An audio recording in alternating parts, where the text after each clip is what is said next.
ప్రేక్షకులకు నమస్కారం. మరి ఇప్పుడు టాపిక్ నట సామ్రాట్లు, నట రత్నాలు మరి ఊరికే అయిపోయారు. ఇది టాపిక్. మరి రామారావు గారు కానీ, నాగేశ్వర గారు కానీ సినీ పరిశ్రమకు రెండు కళ్ళు అని దాసనారాయణ గారు అన్నట్టు మరి ఇద్దరు అద్భుతమైన విజయాలు సాధించి అత్యున్నతమైన శిఖరాలు అధిరోహించారు మరి తెలుగు సినీ చరిత్రలో. మరి దాని వెనక ఎంతో కృషి, పట్టుదల, అంకిత భావం ఇవన్నీ ఉండబట్టే మరి వాళ్ళు ఆ స్థాయికి ఎదగగలిగారు. రామారావు గారు అని, నాగేశ్వర గారు అని, మరి కృష్ణ శోభన్ బాబా తర్వాత కృష్ణరాజు గారు వరుసలో వాళ్ళంతా ఎంతో డిసిప్లిన్ క్రమశిక్షణ. ఆ క్రమశిక్షణ వాళ్ళని అత్యున్నత శిఖరాలని అధిరోహించేటట్టు చేసింది. వాళ్ళు ఎంతో క్రమశిక్షణ, టైం అంటే టైం. షూటింగ్ 7 గంటలంటే పావుతో 7 గంటలకి మరి రామారావు గారు ఉండేవారంట. అలాగే నాగేశ్వర గారు కూడా అట్లనే వాళ్ళ దగ్గర నేర్చుకుని వీళ్ళంతా మోహన్ బాబు గారు కానీ, చిరంజీవి గారు కానీ, బాలయ్య గారు కానీ. మరి బాలయ్య గారు ఇప్పుడు నేను మా నాన్న నందమూరి తారక రామారావు గారికి ఏకలవ్య శిష్యుడిని అని ఆయన సవినయంగా చెప్పుకుంటూ ఎన్నో సందర్భాల్లో మీరు చూసే ఉంటారు. మరి వాళ్ళు ఇద్దరు కూడా ఎంతో కష్టపడి వాళ్ళు ఆ స్థాయికి చేరగలిగారు. క్రమశిక్షణ లేనిదే ఎవరు కూడా బయట వాళ్ళ నుంచి మనం ముందు నేర్చుకోవాల్సిన క్రమశిక్షణ, పట్టుదల, అంకిత భావం, డెడికేషన్, వృత్తి పట్ల అంకిత భావం, శ్రద్ధ, ఆసక్తి. శ్రద్ధ ఉంటే ఆటోమేటిక్గా మనకి ఎక్కడ ఆసక్తి ఉందో ఆ శక్తి లేపుద్ది.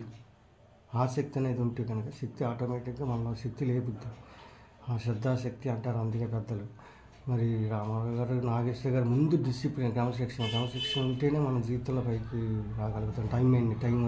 టైంకి షూటింగ్కి వెళ్ళడం, టైం మెయింటెనెన్స్ చేయడం, మరి దర్శకులకి ఎలా చెప్పినట్టుగా వినడం, వాళ్ళకి వాళ్ళ బాగోగులు చూడడం, వాళ్ళ టైం కాల్ షీట్ ఇచ్చామంటే ఆ టైంకి కంప్లీట్ చేయడం. ఆ షూటింగ్ వాళ్ళ టైం వృధా చేయకుండా. ఎందుకంటే డబ్బులు పెట్టుబడి పెట్టేవాళ్ళు వాళ్ళు, నిర్మాతలు వాళ్ళకి ఇబ్బంది రాకూడదు అని వాళ్ళు ఆలోచించేవాళ్ళు.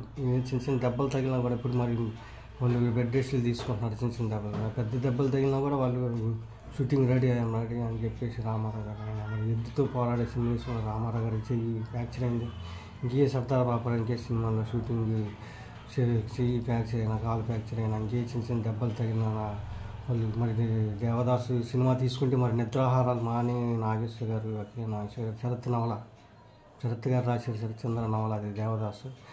మరి ఆయన ఫీలింగ్, ఆ ఫోకస్లో ఆ ఫీలింగ్ రావడానికి నిద్రాహారాలు, మరి గుంతకళ్ళు, అది తాగుబోతు పాత్ర దేవదాసు మీరు చూసే ఉంటారు, తెలియంది కాదు. ప్రేమించిన అమ్మాయికి వేరే అమ్మాయితో పెళ్ళి అయిపోవడం, ఈ దేవదాసు తాగడం, ఈ కుక్క, ఆ ఫీలింగ్ రావడానికి నిద్రాహారాలు మాని మరి ఆయన ముఖంలో ఆ ఫోకస్, ఆ ఫీలింగ్ చూపించడానికి మరి ఆయన అంత డెడికేషన్ లేకపోతే ఆయన అలాగా పాత్రను రంజింపజేయడం అనేది గొప్ప విషయం. ఆయన దేవదాసులో పాత్ర. అలాగే ప్రేమనగర్ మరి ఒక నటుడు ఏ పాత్రకి పనికొస్తాడు, రామారావు గారు, నాగేశ్వర గారు కానీ దర్శకుడు పట్టేస్తాడు.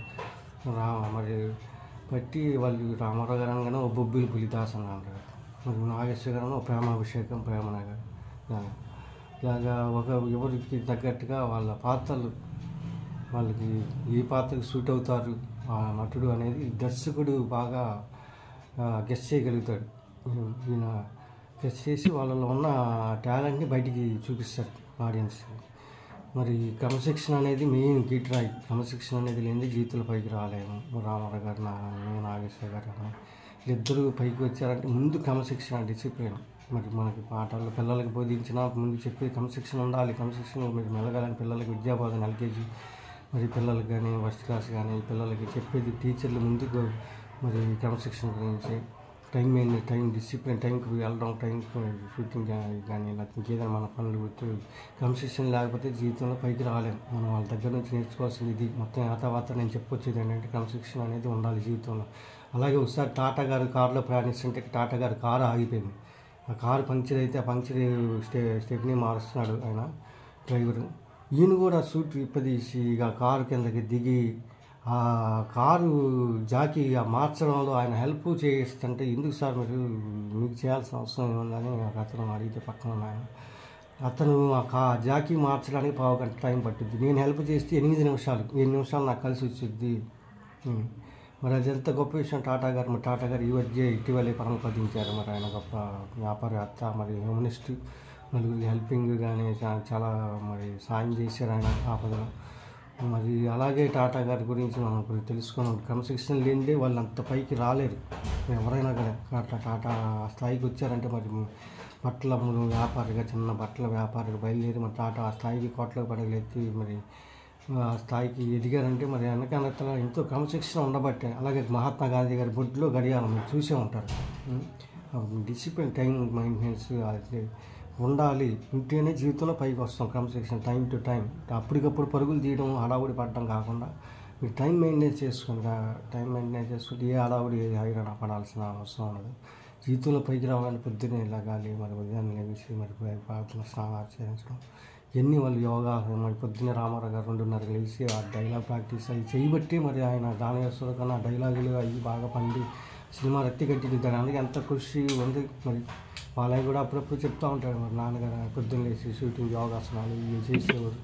మరి దేవి ప్రార్థన చేసుకుని 5 గంటలకే మరి ఒకసారి పరచూరి బ్రదర్స్ని 5 గంటలకి చంద్రశాసన మూవీ టైంలో స్టోరీని చెప్పడానికి 5 గంటలకు రమ్మంటే అమ్మో 5, 4 అంటే ఆలోచిస్తుంటే వెనక్కి వెళ్ళి సరే 6 గంటలకు రండి అన్న. 6:01కి వచ్చారు పరచూరి బ్రదర్స్ చంద్రశాసన స్టోరీని.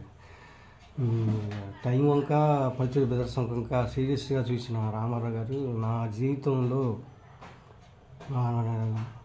డబ్బులు ₹1,00,000 కాజేసిన ఇంట్లో నేను క్షమిస్తా, కానీ నా జీవితంలో ఒక నిమిషం వృధా చేస్తే నేను జీవితంలో క్షమించను అని పరచూరి బ్రదర్స్ సీరియస్గా వార్నింగ్ ఇవ్వడం జరిగింది. పరచూరి సోదరు మరి పరచూరి బ్రదర్స్ అని పెట్టింది ఆయన. మరి అలాగే అశ్విని దత్తి మరి వైజయంతి మూవీస్ అనే పేరు టైటిల్ పెట్టింది ఆయన పేరు. మరి ఎవరైనా దాసనారాయణ అని సినీ పరిశ్రమ పెద్దలు వీళ్ళంతా కూడా క్రమశిక్షణతోనే పైకి వచ్చారు. మరి ఇటీవల రామారావు గారిని పరిచయం చేసిన కృష్ణవేణి గారు చనిపోయారు. చాలా బాధాకరం. నందమూరి అభిమానులు కానీ సినీ పరిశ్రమ నటి మరి విదుషీమణి మరి 100 సంవత్సరాలు ఇంచుమించు 100 సంవత్సరాల జీవితం లైఫ్ని లీడ్ చేసింది మంచి మనిషి. మరి ఆమె కృష్ణవేణి గారు ఆమె ఫస్ట్ సినిమా మన దేశంలో రామారావు గారు చిన్న కానిస్టేబుల్ పాత్ర. నేను ఇంత కానిస్టేబుల్గా జీవితాన్ని ప్రారంభించి ఈ స్థాయికి వచ్చానంటే నేను ఎన్ని ఊళ్ళు తిరిగాను, ఎంతమందిని చూస్తుంటాను అని ఆయన పలికిన డైలాగ్.